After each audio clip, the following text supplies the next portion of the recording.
We let fate decide what kind of portrait I'm going to take today.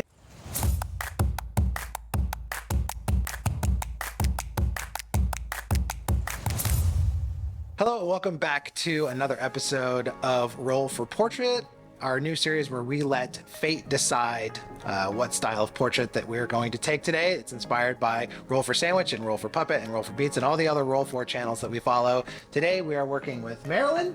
Let's see what the dice have for us. Today we have these dice that have little flower petals inside. We picked up at Valkyrie's vault. Thanks, Valkyries. First up is our D6 lighting roll. That's a 3, which means we're going to be using constant lights today. So for that, we're going to be using the Godox LC500 LED light wands. Next up is lens roll. That's a 2, which means once again we're going to be using the Tamron 24-70. It's one of my all-time favorite lenses. Let's see what we make with it today. D20 background roll. That's a 16, which means we're going to be using the Tin Tiles background from Intuition. This is a cloth background from Intuition Backgrounds that has this amazing Venetian tin tile pattern on it. Last up is Wild Magic. And that's a 10 boxes. I have some really nice crates I think I'm going to use for this. Now that everything's set up, I'm going to get Brandy over here with the Godox light wand.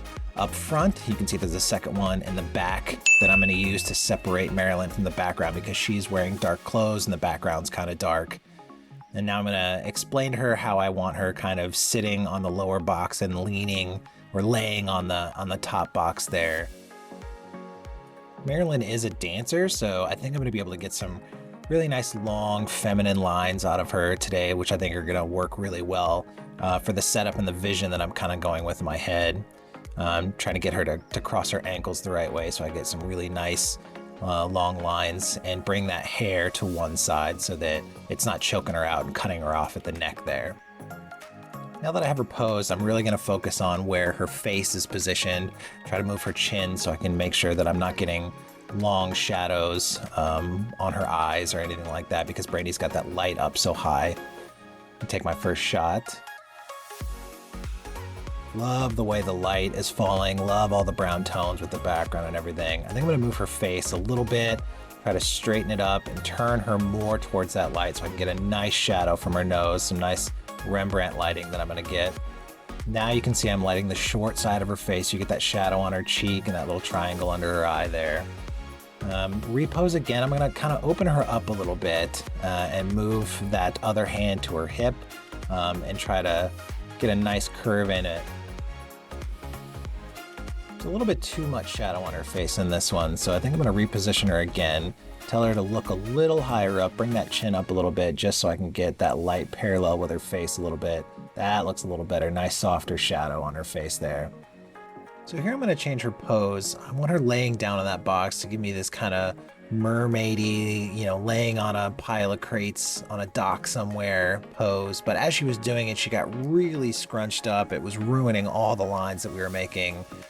So we do a lot to sort of reposition her to get those long lines again. So, Brandy moves this box a little further out so she can stretch out a little bit. And I think we really kind of get it working. Brandy helps position those hands in a place so we can really see her face and everything. So I think this is going to work. Let's see how it goes.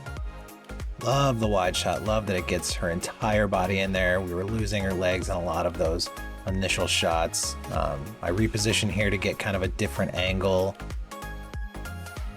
So for this last set of shots, we have her get up. We completely change the way the boxes are. We're going to change her body position so she's facing more away from the light and have her sit on one box and lean back against that one.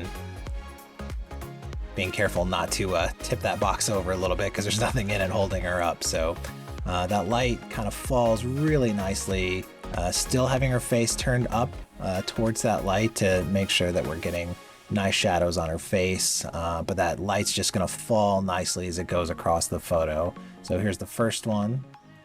I like it, but I still want her legs in this. So on this next thing, we're going to make a little bit of change. I'm going to sweep her legs back this way, which is going to give me a lot of really great angles, and I think this is going to be kind of my favorite shot. And there we go, nice low angle, nice lines. I have nice triangles in those legs. I have a triangle up in her arm here. I wish there was a little more bend in this elbow here, but I think overall it is a really nice shot that we got. So I think that worked out really well. You had the tent tiles with the boxes. The boxes gave me this sort of like old sea pier feel to it. So I had her kind of in a very mermaidy laying across the boxes pose. What did you think? I was not expecting it to fit as well as it did, so. It fit. So here's the final images and let me know what you guys think. Would you shot it the same way? Would you shot something different? Let me know.